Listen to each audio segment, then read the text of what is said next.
दोस्तों पाकिस्तान पूरी तरीके से एक्सपोज हो चुका है और जम्मू कश्मीर के ऊपर हमले की बड़ी प्लानिंग चल रही थी इनकी।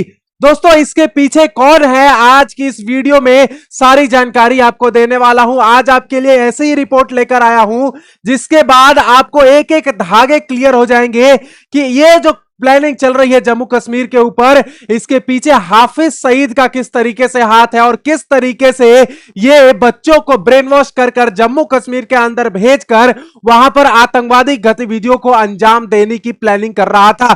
दोस्तों मेरा नाम है आयुष और स्वागत करता हूं आप सभी का महेश एकेडमी के इस शानदार प्लेटफॉर्म पे। दोस्तों वीडियो को लाइक और चैनल को सब्सक्राइब जरूर कर देना और ज्वाइन का बटन दोस्तों जरूर दबाना।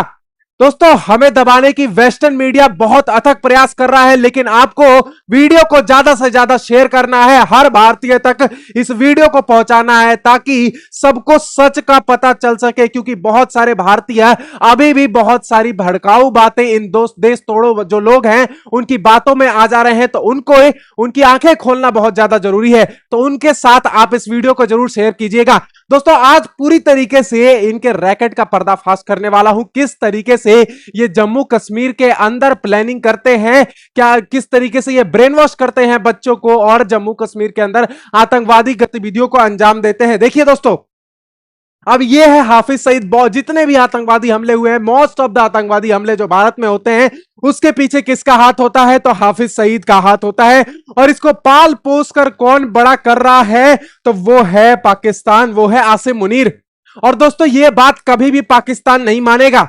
ये बात मैं आपको लिख कर देता हूं कि वो डायरेक्टली कभी ये बात नहीं मानेगा। वो ये कहेगा कि हमने तो उसको लाहौर के जेल में डाल रखा है। ये बातें पाकिस्तान बोलता है, लेकिन आपको मैं आज बता देता हूं कि इसको पाल कौन रहा है, तो वो पाकिस्तान ही पाल रहा है। पूरी वीआईपी ट्रीटमेंट उसे दी जा रही है, जेल में तो उसे रखा ही नहीं जा रहा। पूरी तरीके से वहां पर निगरानी, वहां पर पूरी तरीके से सिक्योरिटी रखी जा रही है पाकिस्तानी फोर्सेस द्वारा, ताकि उसके ऊपर कोई हमला ना हो जाए, वहां पे इसको कहीं मार ना दिया जाए। तो समझिए इन चीजों को कि किस तरीके से प्रोटेक्शन दे रहा है यहां पे कौन, पाकिस्तान। और ये चीज जो है कैसे पता चली, देखिए आपको बताता हूं। हाफिज सईद ने कश्मीर में 10,000 आतंकवादी भेजे हैं। सोचो 10,000 आतंकी आज तक भेजे हैं कश्मीर के अंदर। इतने सारे बच्चों को ब्रेन वॉश करके, जो मदरसे के अंदर इन्हें चीजें पढ़ाई जाती हैं, इनको ब्रेन वॉश किया जाता है कि यहाँ पे ये अल्लाह का फजल है, आप जाइए वहां पर और गोलियों से उड़ा दीजिए, भून दीजिए वहां के लोगों को। इस तरीके से इनको ब्रेन वॉश किया जाता है। यहां दिमाग के साथ खेलते हैं ये लोग, और यही बच्चे आकर AK-47 लेकर लोगों को भून देते हैं। और यही सारी चीजें 26/11 में भी आप चीजों को समझते हैं, किस तरीके से यहाँ पे आतंकवादी घुसे थे और हजारों हजार लोगों का कत्लेआम मचाया था 26/11 में। तो देखिए इसी तरीके से ये काम करते हैं। पाकिस्तान में खुले मंच से लश्कर के नसीर मदनी का कबूलनामा, ये दोस्तों इस लश्कर का ही आतंकवादी है।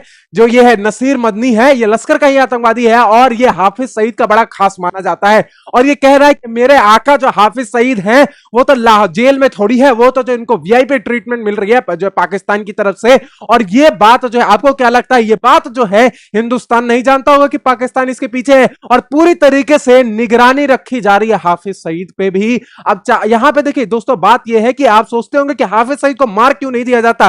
दोस्तों अभी बहुत सारे लिंक जो हाफिज सईद से जुड़े हुए हैं उनको भी खत्म करना बहुत जरूरी है। अंदर में घुसकर इनको मारना बहुत जरूरी है। पाकिस्तान के अंदर घुस के इनको ठोकना बहुत जरूरी है। जितने इन्होंने लिंक बना रखे हैं ना, उन सबको सर्वनाश करना है। यहां पे देखिए, यहां पे आपको और चीजें दिखाता हूं।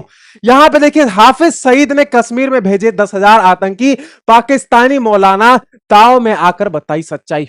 दोस्तों यही सच्चाई मैं आपको बताने की कोशिश कर रहा हूं कि ये जो है ऐसे भड़काऊ चीजें बोलते हैं और बातों बातों में ये अपने ही जो अपने इनके पाकिस्तानी आका हैं उनके राज खोलने लग जाते हैं, उनको एक्सपोज करने लग जाते हैं। पाकिस्तान कुछ और बातें बताएगा, नहीं जी हमने तो हाफिज सईद को जेल में डाल रखा है, लेकिन इनके जो मौलाना है, इनके जो आतंकवादी हैं, ये क्या बोलते हैं कि हाफिज सईद हमारा आका है और हाफिज सईद को तो हमने वीआईपी ट्रीटमेंट दे रखी है। और वो तो प्लानिंग कर रहा है मजे से जी, वो नेक्स्ट टारगेट की प्लानिंग कर रहा है, नेक्स्ट आतंकवादी हमले की प्लानिंग कर रहा है कि किस तरीके से भारत के अंदर बड़ा हमला करना है। इन चीजों को आप भली भांति समझते हैं। यहां पे देखिए Hafiz Saeed sent 10,000 terrorist to Kashmir. Jammu Kashmir में किस तरीके से यहां पे हाफिज सईद का हाथ है, ये सारी चीजें भारत का बच्चा बच्चा अब जानता है। किस तरीके से पाकिस्तान जो है अलग अलग जगहों पर 15 अगस्त को किस तरीके से आतंकवादी हमले की प्लानिंग अभी चल रही थी पाकिस्तान के अंदर, लेकिन उसको धीरे से बस्ट कर दिया गया। हमारी जो एनआईए है, स्टेट पुलिस है, उसने जो है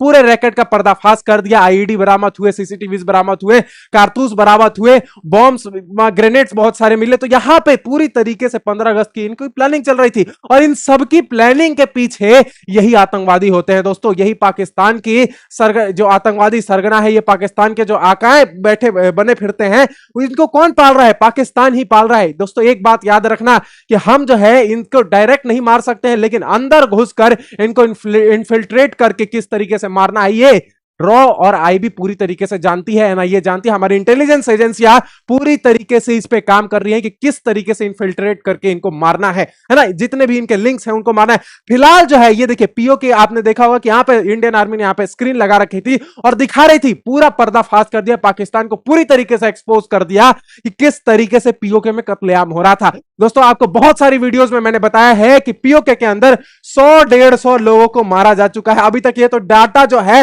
वो रिटर्न डाटा है, लेकिन इससे ज्यादा कत्लेआम हुआ है। कितनी लाशें जो हैं, अनगिनत लाशें, गिनी नहीं जा चुकी है, इतनी ज्यादा लाशें हैं। जेनोसाइड एक तरीके से देखने को मिल रहा है। तो अब पीओके की जनता जो है पूरी तरीके से आक्रोश में आ चुकी है और वो अब विद्रोह करने पर उतर आई है और इसका बड़ा फायदा यहां पे हिंदुस्तान की सरकार उठा सकती है, हमारी एजेंसियां उठा सकती है और उठा भी रही हैं। इसके पीछे मैंने आपको बताया, ये जो स्क्रीन्स लगा रखे हैं, इनके पीछे कौन है? हमारी इंटेलिजेंस एजेंसियां हैं, हमारे एनएसए हैं, अजीत डोभाल जी हैं। तो ये सारी चीजें जो है इंटेलिजेंस एजेंसियां समझ रही हैं कि अब पाकिस्तान का यहां पे बेड़ा गर्क होने वाला है। इधर से बलोच जो है इन्हें अलग पीट रहे हैं, खैबर पख्तूनवा में जाने की इनकी हिम्मत नहीं है, पीओके में अलग इनका प्रोटेस्ट चल रहा है, जिसकी वजह से अब पाकिस्तान पूरी तरीके से टूटने वाला है। ये वही चीज कर रहे हैं, वही गलती कर रहे हैं पाकिस्तान वाले जो इन्होंने 1971 में किया। इनको लगा जो है हम दबा देंगे, बांग्लादेश को हम दबा देंगे, लेकिन वहां पे क्या हुआ? पूरी तरीके से ये विध्वंस हो गया पाकिस्तान का। वही गलती क्या कर रहे हैं बलूचिस्तान में भी कर रहे हैं, ये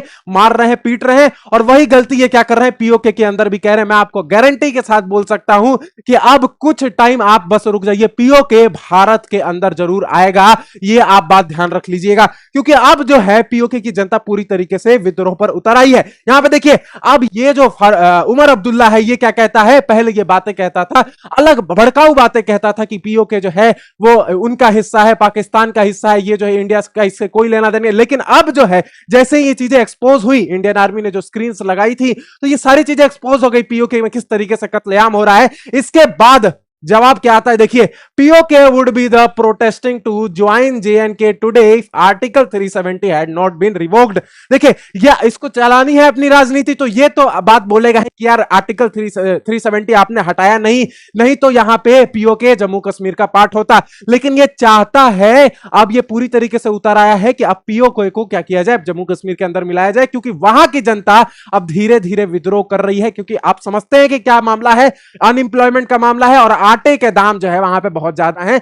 तो अपनी ही जनता अगर विरोध पर उतर आ जाए, फिर सरकार कुछ नहीं कर पाएगी। चाहे आप जितने रेंजर्स उतार लो, 100 लोग मार लो, 1000 लोग मार लो, लेकिन अगर जनता विद्रोह पर आ गई थी तो आपके सरकार का सुपड़ा साफ हो जाएगा। ये चीजें जो है अब पाकिस्तान की सरकार धीरे धीरे समझ रही है, उसका डिफेंस मिनिस्टर भी अब धीरे धीरे समझ रहा है कि चीजें अब बिगड़ना शुरू हो गई हैं। पीओके में और भी ज्यादा कत्लेआम मचेंगे, आप धीरे देखना, धीरे धीरे। I feel sad when I see the plight of people living in Pakistan occupied Kashmir. We still consider that part of ours. The people belong to us. We still have a vacant seat in our assembly. Constituent assembly में हमारे बहुत सारे vacant seat है। कह रहा है कि बहुत सारे वैकेंट सीट खाली हैं, तो आ जाइए आप, जो पीओके को हम अपने अंदर मिला लेते हैं और जो है पूरी तरीके से अपना कश्मीर को भारत के अंदर लेकर आ जाते हैं। तो ये चीजें जो है अब उमर अब्दुल्ला जो है अब पूरी तरीके से अब उल्टी बातें कह रहा है, उल्टी गंगा अब बहने लगी है। पहले जो है कुछ और बातें कहता था, लेकिन अब जो है पूरी तरीके से बातें पलटती जा रही हैं। यहां पे देखिए, अब मैं थोड़ा सा पाकिस्तान के अंदर आपको लेके जाता हूं। ये है बलूचिस्तान। अब बलूचिस्तान की पूरी आजादी तक लड़ाई यहां पे देखिए, बलूचिस्तान और जो सिंध है, सिंध प्रोविंस है, उसको लाइन जोड़ती है। उसको क्या किया उन्होंने, आईडी लगाकर धमाके बहुत सारे किए हैं। ये जो बलूच रिपब्लिकन गार्ड्स हैं, उन्होंने क्या किया है, इस लाइन को तोड़ दिया है पूरी तरीके से। अब वो पूरी तरीके से यहां पे चाहते हैं कि हमें क्या चाहिए, आजादी चाहिए भाई, हमें नहीं लेना देना पाकिस्तान से किसी भी तरीके से। अब मैं आपको दोस्तों एक राज की बात बताता हूं। देखिए राज की बात क्या है, ये देखिए, बहुत इंपॉर्टेंट आर्टिकल है। बलूचिस्तान की धरती के नीचे दबा है खजाना। दोस्तों इतने सारे मिनरल्स हैं ना, इतने सारे रेयर अर्थ मेटल्स हैं बलूचिस्तान के जमीन के अंदर कि पाकिस्तान भी सोच नहीं पाता। अब उनके पास मैन्युफैक्चरिंग या फिर एक्सप्लोरेशन करने के लिए, खोदने के लिए कुछ है ही नहीं ना।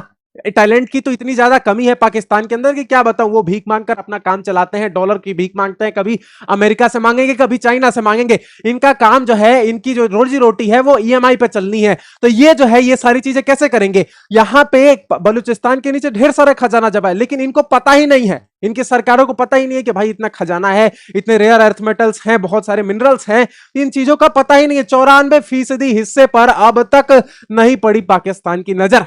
भाई अब क्या करे, भिखारी जो है वो क्या करेगा, दूसरे देश से भीख ही मांगेगा।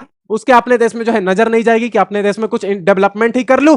उसका दिमाग चलता है कि किस तरीके से जम्मू कश्मीर में आतंकी हमला करा दूं, किस तरीके से मैं पंजाब के अंदर आतंकी हमला करा दूं, किस तरीके से वहां पे ड्रग सप्लाई कर दूं। इन चीजों पर जो है इसकी नजरें हमेशा बनी रहती, इन चीजों में ज्यादा दिमाग चलाता है ना। इसी के कारण जो है अब कुत्ते की मौत मरने वाला है पाकिस्तान। इन चीजों को आप समझ लीजिए, ठीक है। तो यहां पे सिर्फ 6% जो है इस्तेमाल हो पाया है बलूचिस्तान के नीचे जो दबे हुए हैं अर्थ मेटल्स हो गए या फिर मिनरल्स हो गए, उनका 6% इस्तेमाल हो पाया। 94% यहां पे अभी तक अनटच्ड है। अगर ये बलूचिस्तान फिर से अगर आजाद हो जाता है तो यहां पे क्या होगा, पूरी तरीके से अगर लिबरेट हो जाता है तो यहां पे पाकिस्तान का कोई यहां पे कब्जा नहीं रहेगा और यहां पे बहुत सारी स्थिति उत्पन्न हो जाएगी। अब धीरे धीरे एक क्राइसिस भी देखने को मिलेगी आपको पाकिस्तान के अंदर, और जैसे ही क्राइसिस देखने को मिलेगी पूरी जनता विद्रोह पर उतर आएगी। पाकिस्तान की जो जनता है, चाहे लाहौर हो गया, रावलपिंडी हो गया, कराची हो गया, ये सारी जनता जो है अब विद्रोह करेगी सरकार के खिलाफ। और धीरे धीरे मैं आपको एक राज की बात बता देता हूं कि जैसे ही ये विद्रोह स्टार्ट होगा ना, मैं आपको लिख कर देता हूं कि यहां पे आसिम मुनीर क्या कर देगा, पूरी तरीके से डिक्टेटरशिप लागू कर देगा। ये सरकार हटेगी और डिक्टेटरशिप, पाकिस्तान का यही इतिहास रहा है। आप इतिहास उठाकर देख लीजिए कि यही चीजें वापस चलती हैं, जो है जनता विद्रोह करती है और धीरे से जो है सरकार को हटाया जाता है और डिक्टेटरशिप लागू कर दिया जाता है। ये इतिहास रहा है हमेशा से पाकिस्तान का। तो यहां पे बलूचिस्तान का पूरी तरीके से अब जो है, बलूचिस्तान पूरी तरीके से अब अपना मंसूबा बना चुका है कि हम जो है आपसे बिल्कुल अलग होने वाले हैं। अब कोई जो है हमसे, आपको कोई मतलब नहीं होने वाली है और आपको क्या करेंगे, हम पूरी तरीके से काट कर रख देंगे। देखिए ये देखिए, Egypt says out of Mecca pact, eyes closer to India. अब ये बहुत बड़ा आर्टिकल है दोस्तों, इसके ऊपर एक जो है अलग से वीडियो बनाई जा सकती है, इसके बारे में आपको समझाता हूं। दोस्तों इजिप्ट जो है, बहुत बातें चल रही थी कि जो तुर्की है, पाकिस्तान है और यहां पे सऊदी अरेबिया है, ये तीनों जो है मक्का ज्वाइंट डिफेंस एग्रीमेंट कर रहे हैं। अब बात ये चल रही थी, अर्दोगन जो है ये कह रहा था तुर्की वाला कि भाई इजिप्ट भी हमारे साथ आएगा, कुछ टाइम बाद जो है इजिप्ट आएगा। अभी कुछ टेक्निकल रीजंस चल रहे हैं जिसकी वजह से जो है इजिप्ट हमारा अभी जो है साथ नहीं दे रहा है। लेकिन हुआ उल्टा। अब क्या हो गया, इजिप्ट ने जो है पूरी तरीके से यहां पे हाथ खींच लिए हैं। अब वो कह रहा है कि हम आपके साथ नहीं आएंगे जी। अब इसका पीछे का कारण क्या है वो भी सुन लीजिए आप, क्योंकि इजिप्ट के पीछे भारत का हाथ है। आपको सीधी बात बता देता हूं, $5.5 अरब का निवेश किया है इजिप्ट के अंदर, ठीक है।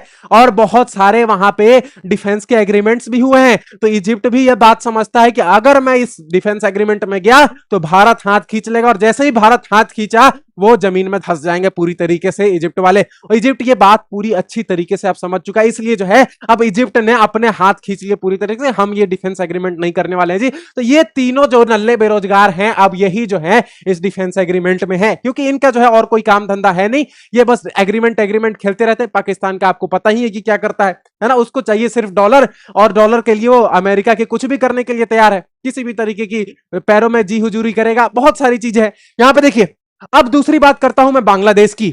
बांग्लादेश का यहां पे मामला क्या है कि बांग्लादेश की सोचा जा रहा था कि बांग्लादेश पाकिस्तान के पास गया है और बातचीत ये हो रही है कि बांग्लादेश पाकिस्तान के साथ मिलकर ये ज्वाइंट एग्रीमेंट साइन कर लेगा।